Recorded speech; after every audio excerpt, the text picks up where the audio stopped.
নবী মূসা, তোমার এই উম্মত এই তিনটা সিদ্ধান্ত নেওয়ার কারণে আমি আল্লাহ পাক আরশ আজিম থেকে খুশি হয়ে গিয়েছি।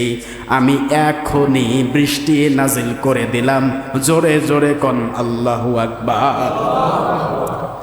সিদ্ধান্ত নিয়েছে, আমি বৃষ্টি নাজিল করে দিয়েছি।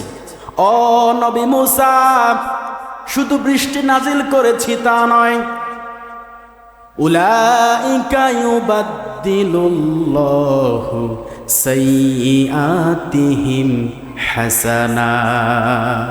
আমি আল্লাহ পাক ওর জীবনের গোনা সবগুলো মাফ করে তো দিয়েছি, ওর গোনাগুলোকে ফেলে দিয়েছি তা নয়, ওর গোনাগুলোকে আবার সওয়াবে রূপান্তরিত করে দিয়েছি।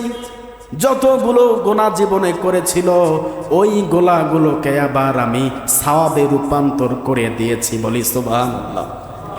আল্লাহ পাক ঠিক যেন বলছেন সূরা ফুরকানের ৭০ নম্বর আয়াতে, এই সুলতাননগর জামে মসজিদের ইমাম মুয়াজ্জিন থেকে নিয়ে মুসল্লিরা পর্যন্ত যদি তিনটা সিদ্ধান্ত নিতে পারে, এখনই এই মুহূর্তে আমি আরশ আজিম থেকে ডাক দিয়ে বললাম ওদের তামাম জীবনের গোনা আমি মাফ করে দেব।